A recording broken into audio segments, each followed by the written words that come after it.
हजरत आयशा को गुस्सा आया। बुखारी के अल्फाज हैं, अम्मा आयशा ने बड़े गुस्से में फरमाया कि आज के बाद मैं अब्दुल्ला बिन जुबैर से बात नहीं करूंगी, अपने भांजे से बात नहीं करूंगी। ओ लोगों, इंसान तो दोनों हैं, अम्मा आयशा भी इंसान है, भांजा भी इंसान है, दोनों सहाबी है। और दोनों को गुस्सा आ गया अब्दुल्ला बिन जुबैर की बात सुनकर के। अम्मा आयशा ने कहा मैं आज के बाद कभी उनसे बात नहीं करूंगा। हम होते तो क्या करते? हमारी खाला अगर बोल दे हम अपने भांजे से बात नहीं करेंगे, हम कहेंगे हम आपसे कम थोड़ी हैं, आप हमसे बात न करें न करें, हमारा आपके बगैर काम थोड़ी रुका है, हमारा तो मिजाज ऐसा है मेरे भाई। हमसे कोई दुश्मनी कर ले, हमसे कोई बातचीत बंद कर ले, हमें कोई फर्क नहीं पड़ता। हम कहते तू शेर है, तुम सवा शेर हैं, हम तेरे ईंट का जवाब पत्थर से देंगे। लेकिन साहबे किराम ऐसे नहीं थे मेरे भाई। अम्मा आयशा नाराज हो गई, खाला नाराज हो गई। और आप जानते हैं कि खाला का मकाम बड़ा ऊंचा है। जिनकी खालाएं जिंदा हैं, मेरी माँ का इंतकाल हो चुका है, लेकिन मेरी तीन खालाएं मौजूद हैं। आज भी जब अपनी खालाओं से मिलता हूँ, अल्लाह की कसम मुझको अपनी माँ याद आ जाती है, मुझे अपने नबी की हदीस याद आती है, अल खालतु बिमंज़िलतिल उम्मी, खाला माँ के बराबर हुआ करती है। अगर आपकी खाला है, अगर आपकी मौसी है, अपनी खाला की इज्जत करो, उसको माँ के जैसा सम्मान दिया करो। खाला नाराज, अब्दुल्ला बिन जुबैर परेशान, खाला को कैसे मनाऊं? खाला तो बात करने को तैयार नहीं।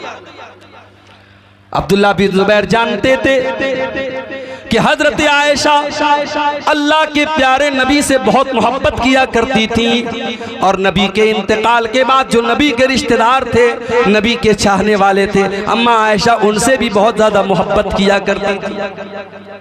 अब्दुल्ला बिन जुबैर के दिमाग में एक आइडिया आया। उन्होंने दो सहाबी को पकड़ा। ये कौन से दो सहाबी थे? ये अल्लाह के रसूल के नानिहाल के खानदान से इनका ताल्लुक था। ये बनु ज़ोहरा से ताल्लुक रखते थे, ये अल्लाह के नबी के नानिहाल वाले कबीले से ताल्लुक रखते थे। और हजरत अब्दुल्ला बिन जुबैर जानते थे कि अम्मा आयशा अपने नबी के नानिहाल वालों से भी बहुत ज्यादा मोहब्बत करती है। दो लोगों को पकड़ा, कहा कि भाइयों देखो ऐसा ऐसा मैटर है मेरे साथ, मेरी खाला मुझसे बहुत नाराज है और मुझे अपनी खाला को मनाना है। बस आपको एक काम ये करना है, मेरे साथ चलना है, और मैं जब अपनी खाला को मनाने लगूं तो आपको थोड़ा सा मेरा सपोर्ट करना। अब यहाँ एक मसला और समझ लो। जब दो लोगों के बीच में झगड़ा हो गया तो झगड़े को सुलझाने के लिए शरीयत ने बहुत उभारा है। अगर दो लोगों के बीच का झगड़ा चुकाने के लिए आपको झूठ बोलना पड़े तो झूठ भी बोल सकते हैं। हालांकि झूठ बोलना बहुत बड़ा गुनाह है, शरीयत की नजर में झूठ बोलना बहुत बड़ा गुनाह है। मगर दो लोगों के बीच में झगड़ा हो जाए तो अल्लाह के नबी क्या फरमाते हैं? लैसल कज़्ज़ाबुल्लज़ी युस्लिहु बैनन्नास, दो लोगों के बीच में सुलह कराने वाला अगर झूठ भी बोल दे तो कोई हर्ज की बात नहीं है। इतना शरीयत ने इस पर उभारा है। और अगर दो लोगों के बीच में झगड़ा फैलाने के लिए, दो लोगों के बीच में इख्तिलाफ पैदा करने के लिए अगर कोई सच भी बोलता है तो शरीयत कहती है ऐसा सच बोलना भी हराम है, और शरीयत इसको चुगली कहती है, और चुगलखोर जन्नत में नहीं जाएगा। अल्लाह के नबी फरमाते ला यदखुलुल जन्नत नम्माम, चुगलखोर जन्नत में नहीं जाएगा। तो कभी अगर आपको ऐसा मौका मिले कि आग लग गई है और आग बुझाने का आपको मौका मिला है तो मेरे भाई आग बुझाने की कोशिश करो, आग में तेल डालने का और आग में घी डालने का काम करिए। अब इन दोनों सहाबी को जब ये ऑफर मिला कि हजरत अब्दुल्ला बिन जुबैर ने कहा मेरी खाला मुझसे नाराज हैं और मैं मनाना चाहता हूं, ये दोनों फौरन तैयार हो गए, चलो कोई बात नहीं हम चलेंगे आपके साथ। अब ये तीनों लोग अम्मा आयशा के दरवाजे पर पहुंचे, और जो तरीका इस्लाम ने सिखाया है जब किसी के दरवाजे पर जाओ तो अस्सलामु अलैकुम कहा करो।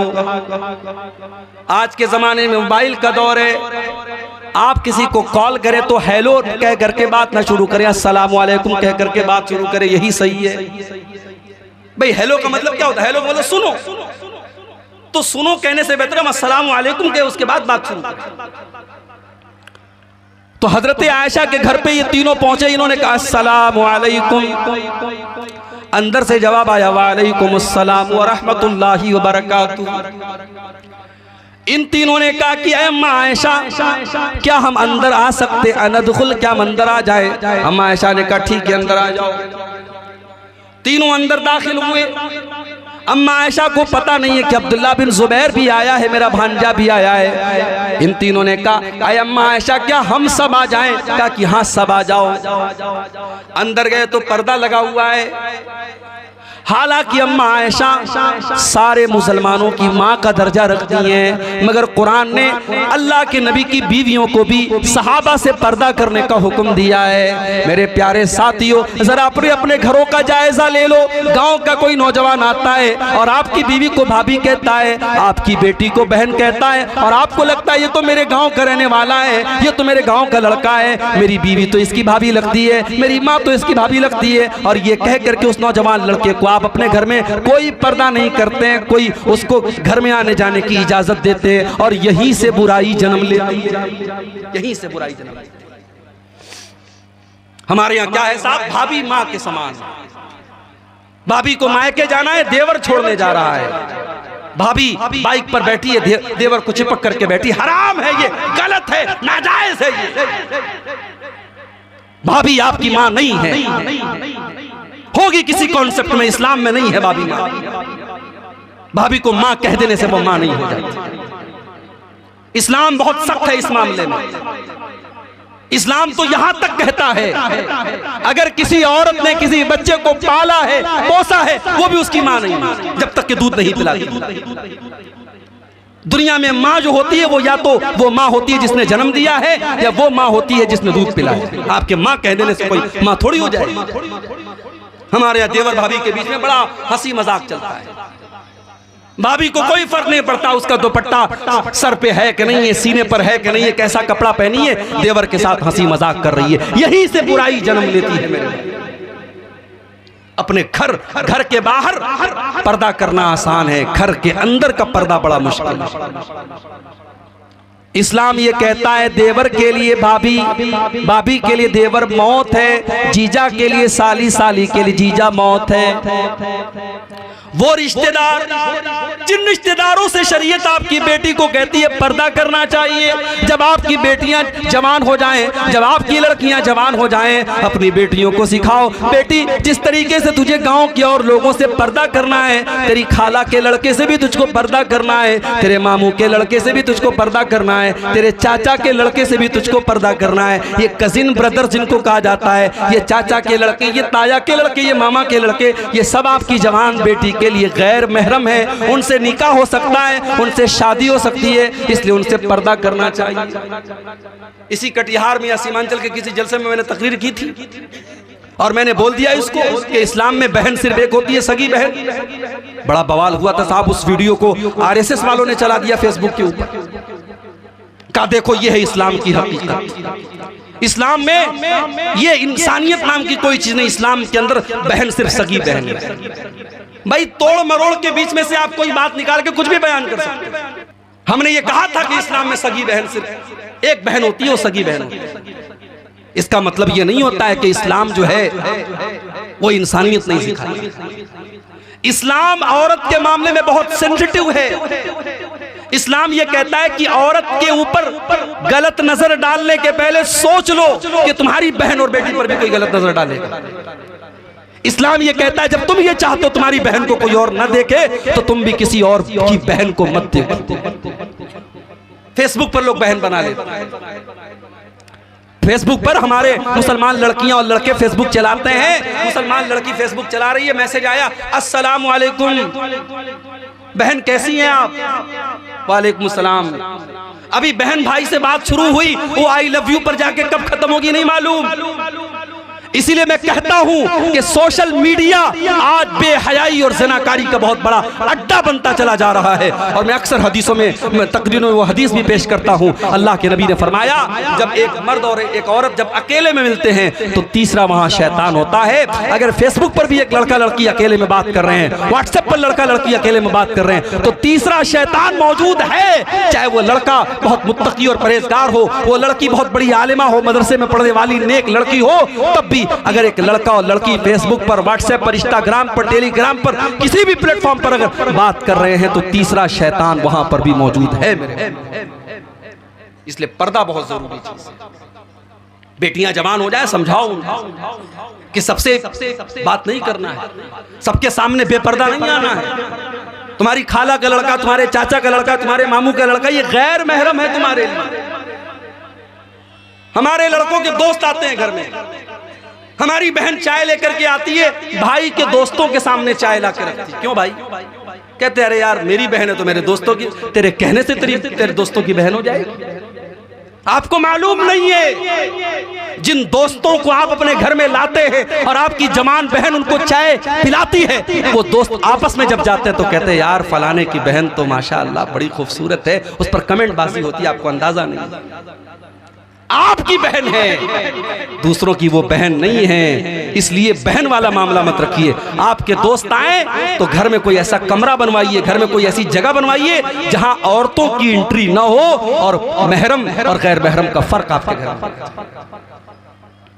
ये तीनों साहबी जब पहुंचे, अम्मा आयशा ने कमरे में पर्दा लगाया हुआ था, कमरे के उस पार अम्मा आयशा बैठी हुई हैं, इस पार ये तीनों लोग बैठे हुए हैं।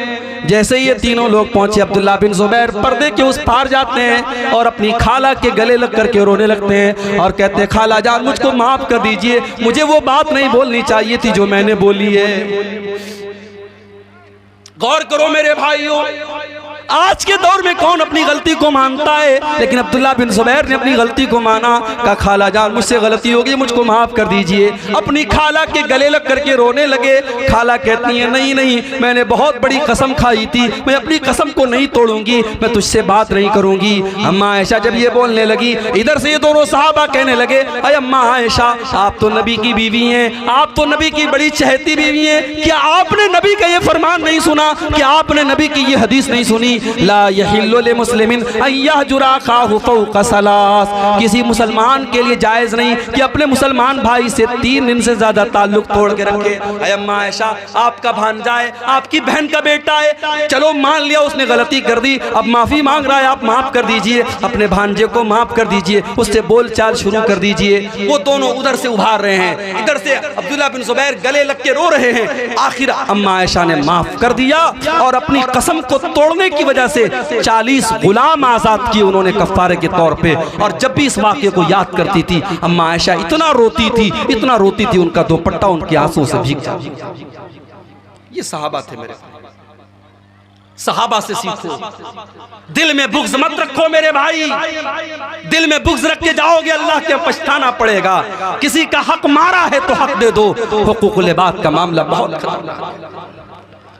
और जब हुकूकुल इबाद की बात आई है तो ये भी कान खोल करके सुन लो, अपनी जुबान का भी बड़ा नपा तुला इस्तेमाल करो, जुबान का इस्तेमाल भी बड़ा नपा तुला करो। किसी को जुबान से कुछ कहने के पहले सोच लिया करो। आपके सीमांचल के कई जलसों में, तकरीरों में मैं नहीं आ पाया, कुछ मजबूरियां थी मेरे साथ, कुछ मसाइल थे मेरे साथ, हो सकते हैं किसी के साथ। यकीन करें मेरे भाइयों, लोगों ने फोन करके इतना बुरा भला का, इतनी गालियां दी कि आप नहीं सोच सकते। कभी कभी तो दिल इतना टूट जाता है, दिल चाहता है कभी इस इलाके में कदम न रखा जाए। लेकिन हम ये भी जानते हैं अगर 10 लोगों ने बुरा भला कहा है तो 100 लोग ऐसे भी जो अपनी आंखों पर, अपनी पलकों पर बिठाने वाले और दुआएं देने वाले और याद करने वाले हैं।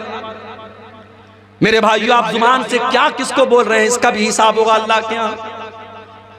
अल्लाह के प्यारे नबी हजरत मुआज इब्ने जबल से कहते हैं कि ऐ मुआज इब्ने जबल अमलिक अलैका लिसानक, ऐ मुआज इब्ने जबल अपनी जुबान को तू कंट्रोल कर ले। सारे दीन का खुलासा, सारी शरीयत का खुलासा, सारे इस्लाम का खुलासा ये है, तो अपनी जुबान को कंट्रोल कर ले।